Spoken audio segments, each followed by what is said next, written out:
Gracias por seguir con nosotros. Es un gusto darle la bienvenida a este espacio al profesor Miguel Ángel Sigala Gómez. Él es académico del Centro de Estudios sobre América del Norte del Centro Universitario de Ciencias Sociales y Humanidades, por supuesto, de la Universidad de Guadalajara. ¿Cómo estás, Miguel? Muy buenos días. Muy buenos días, Cecilia. Nuevamente, muchas gracias por la invitación. Como siempre, es un gusto recibirte en tu espacio. Miguel, vienes con temas muy interesantes, lo comentaba hace un momento contigo, respecto a la situación diplomática entre México y Ecuador y lo que está ocurriendo también respecto a la situación de las protestas pro-palestinas en diversas universidades de los Estados Unidos. Adelante, te escuchamos, por favor.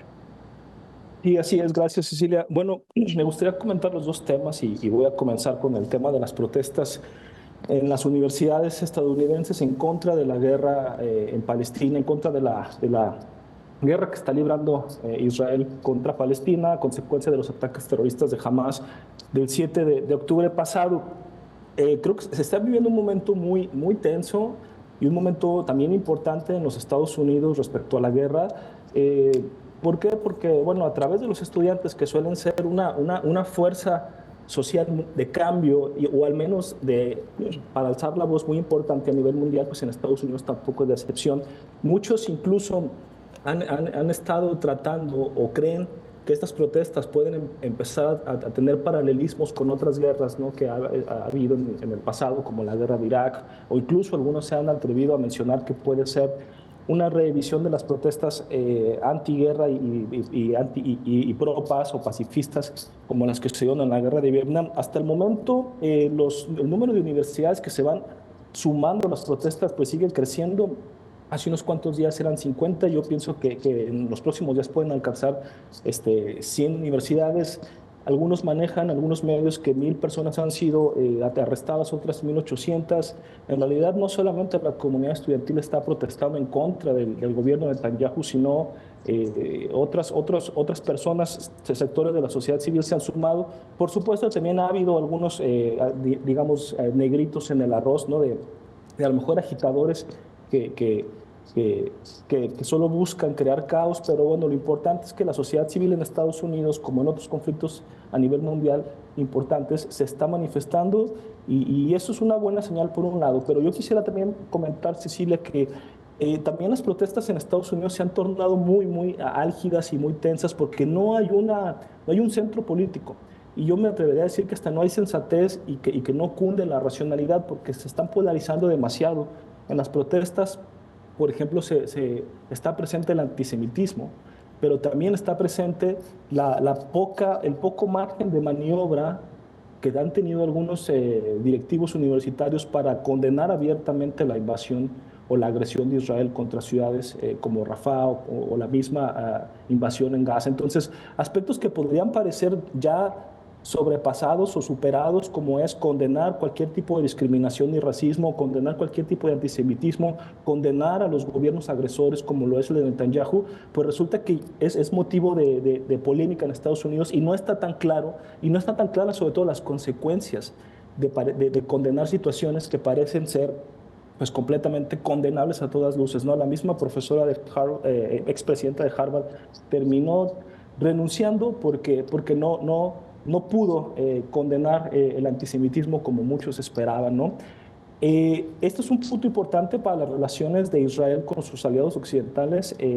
Cecilia, yo pienso que lo más importante es señalar que yo creo que desde la creación del Estado de Israel, desde la Segunda Guerra Mundial, creo que es el momento más tenso que tiene Israel con sus aliados occidentales, porque ahora se suma a la sociedad civil estadounidense, pero el gobierno de Netanyahu ha tenido roces con varios gobiernos occidentales, Estados Unidos, Alemania, Francia, el propio España. Entonces, me parece que este es un punto crítico y que bueno, sigue dando el panorama como incierto respecto a qué va a suceder con este conflicto y en realidad cuál va a ser la redefinición pues, de las alianzas occidentales respecto a Israel, ¿no? Y quizás que seguramente creo que tendrá un efecto en el orden mundial de posguerra. En otro asunto, el asunto de Ecuador con México sigue dando que hablar. Hace unos cuantos días Ecuador le regresó la demanda a México en la Corte Internacional de Justicia. En realidad, ambos países han sometido denuncias, demandas ante la Corte Internacional de Justicia. Hay elementos suficientes en ambos lados por las reclamaciones que ellos hacen para que ambos sean, digamos, amonestados, señalados como culpables, si me permites así decirlo, ante la Corte Internacional de Justicia, porque la flagrante violación de la embajada mexicana que cometió el gobierno de Noboa es algo que simplemente no tiene matices, es una violación flagrante, es completamente condenable y hay argumentos de sobra para que evidentemente sea declarado pues como una violación al derecho internacional. Por su parte, también hay argumentos suficientes para demostrar la intromisión del gobierno mexicano en los asuntos internos de Ecuador.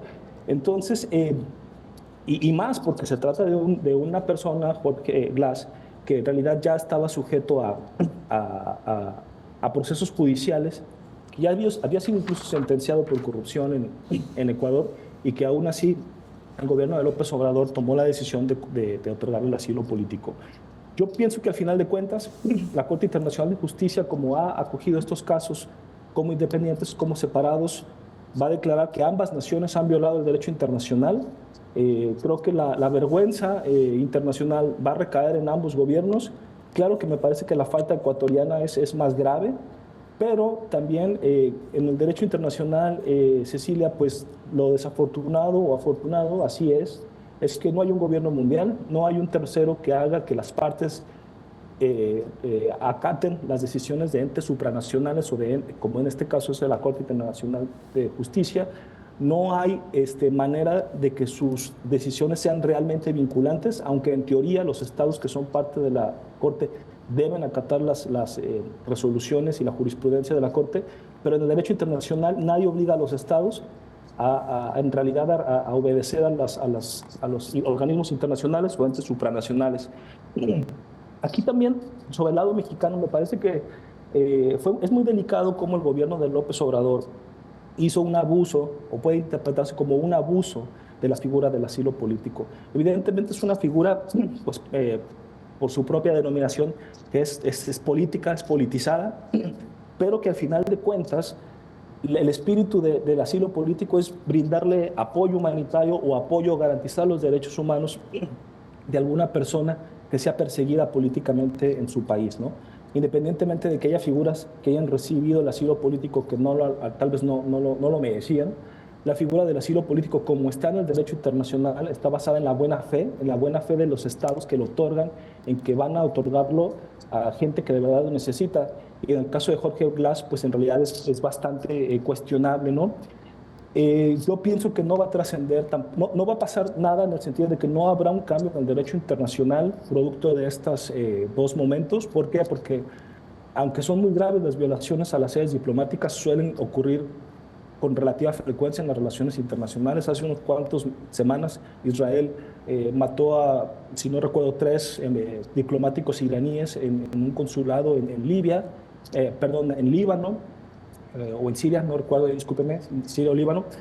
Y bueno, en el caso de la figura del asilo político, me parece que la Corte Internacional de Justicia no va a escuchar los reclamos de Ecuador, porque me parece que cualquier cambio en la figura del asilo iría en detrimento del derecho humano, ¿no? de esa figura que existe en el derecho internacional de que alguien, por cuestiones políticas que sea perseguido, pueda recibir apoyo, ¿no? Entonces, hay mucho ruido, creo que al final de cuentas pocas nueces, y me parece que ambos países cargarán con cierta ignominia internacional por haber violado el derecho internacional por cuestiones que yo creo que simplemente se resumen a lógicas de política interna que son insustanciales.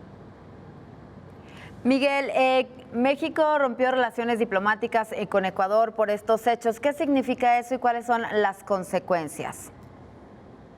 Bueno, las consecuencias van a estar por allí, o sea, las decisiones ya concretas que los países en particular tomen el uno respecto al otro. Bueno, por lo pronto no hay comunicación oficial, no hay representación diplomática, y eso significa que, bueno, los temas importantes de la agenda, si es que los hay, ¿no? que los hay algunos, pero en realidad la relación entre Ecuador y México es pequeña, el intercambio comercial es ínfimo. En realidad, las relaciones de México con muchos países latinoamericanos a veces se resumen más a a las relaciones simbólicas, políticamente hablando e identitariamente hablando, con Latinoamérica. No obstante, creo que había algunos temas importantes en la agenda, como la posible incorporación de Ecuador a la Alianza del Pacífico, este mecanismo de integración comercial y de libre comercio que tienen Colombia, Perú, México y Chile. Perdón, Ecuador también como país de la cuenca del Pacífico estaba en pláticas para integrarse como pleno derecho. Evidentemente México bloquearía cualquier aspiración o cualquier movimiento en ese sentido. Otro aspecto más importante es, y que queda todavía en el limbo o habrá que revisar qué va a suceder con los pues cientos de miles de ecuatorianos que están llegando a nuestro país, que están pasando por México buscando la frontera norte con Estados Unidos. Ese sí es un tema, el tema migratorio y el tema humanitario es un tema que México ha venido, bueno, es un tema que ha cobrado importancia por el crecimiento de los flujos y que México se ha visto en la obligación y otros países de coordinarse en muchos sentidos, en cuestiones de visados, en cuestiones de tráfico de personas, en cuestiones de coordinación, de retorno de personas, de repatriación, de deportación. Entonces, lo más probable es que también se vean afectadas pues esas acciones, conversaciones que están afectando a miles de personas, ¿no? Cientos de miles, como una anécdota personal, hace unas cuantas semanas estuve en la frontera de San Luis Río Colorado, en Sonora, en San Luis, Arizona y San Luis Río Colorado, y prácticamente el 80% de los migrantes que vi venían de Ecuador. Entonces, hay temas importantes, la migración, el comercio en el caso de Alianza del Pacífico, que van a quedar congelados. Y otras consecuencias, pues la política latinoamericana, cómo hacen sus alianzas cada uno de los países para pues bloquear al otro en algunos foros, ¿no? Como bueno, en el caso de Venezuela y Nicaragua, que ya abiertamente han condenado y han roto, de hecho, relaciones diplomáticas en el caso de estos dos países con Así Ecuador. es. Si no falla la memoria, los dos ya rompieron Perfecto, relaciones Miguel. con Ecuador.